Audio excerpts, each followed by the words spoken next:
Ma'am, हमारे दिन चढ़ गए हैं और हमने प्रेगनेंसी टेस्ट किया है, पर उसमें एक डार्क लाइन आ रही है और एक हल्की पिंक लाइन आ रही है। तो मैम, इसका क्या मतलब है? क्या मैं प्रेग्नेंट हूँ या नहीं? नमस्कार, मैं हूँ doctor Ankita Mahajan Yadav, consultant obstetric and gynaecologist, practising in Indore. आज हम यूरिनरी प्रेगनेंसी टेस्ट के बारे में बात करेंगे। साथ ही साथ हम सीरम बीटा एचसीजी और transvaginal and trans abdominal ultrasound के बारे में बात करेंगे। सबसे पहले जब हमारे दिन चढ़ते हैं या किसी भी तरह से हमें लगता है कि हम प्रेग्नेंट है, तो पेशेंट सबसे पहले जो टेस्ट करता है वो टेस्ट है urine pregnancy test. Urine pregnancy test एक बहुत ही सिंपल टेस्ट है। मार्केट में होम किट्स इसकी अवेलेबल होती हैं। इस टेस्ट में पेशेंट अपनी मॉर्निंग की फर्स्ट यूरिन की 2 बूंद डालता है, तो उसमें 2 लाइनें आती हैं, एक कंट्रोल और एक पेशेंट की। कंट्रोल की लाइन बताती है कि आपका यूरिन में बीटा एसीजी कितना होना चाहिए, और दूसरा आता है पेशेंट की लाइन। उसके 3 रिजल्ट निकलते हैं।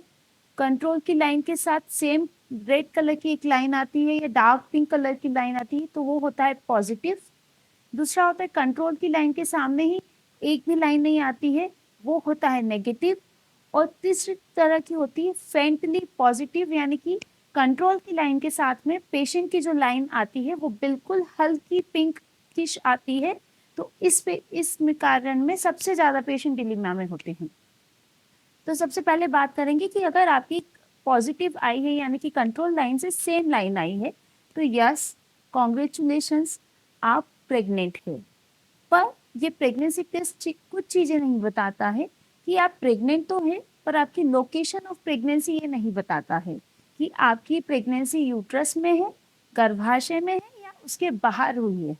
दूसरा आता है नेगेटिव, कि आपका कंट्रोल की लाइन तो पॉजिटिव है, पर आपका जब टेस्ट किया पेशेंट की लाइन में बिल्कुल भी लाइन नहीं आई है, तो ये नेगेटिव है। ये दर्शाता है कि आप प्रेग्नेंट नहीं है।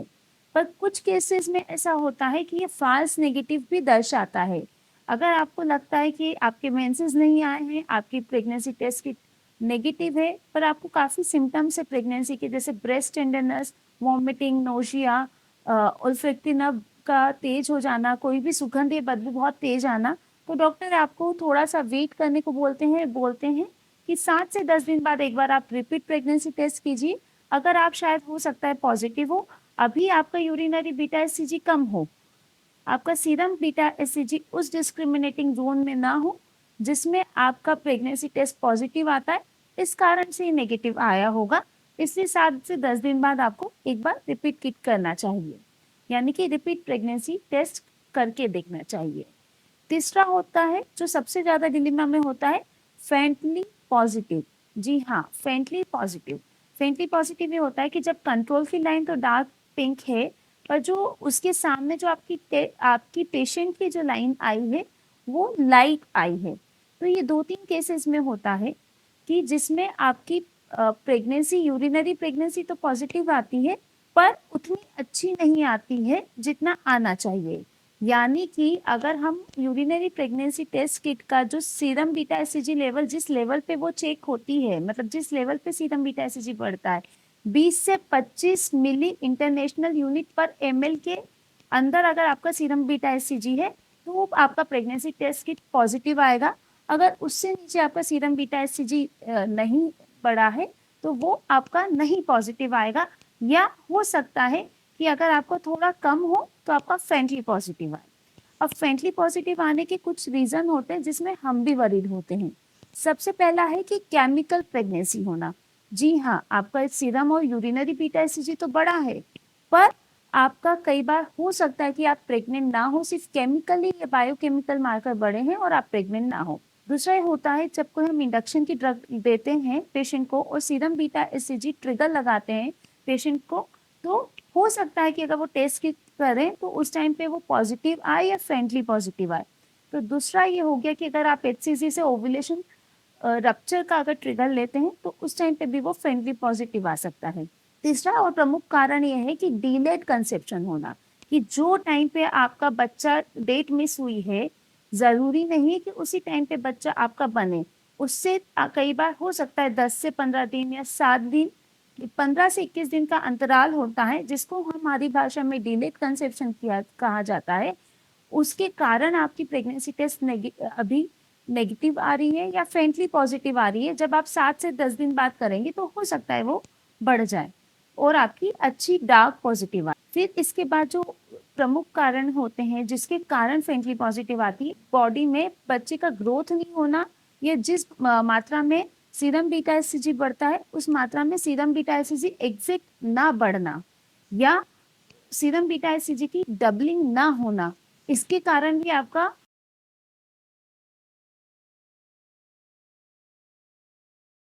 कई बार प्रेगनेंसी टेस्ट फेंटली पॉजिटिव आता है।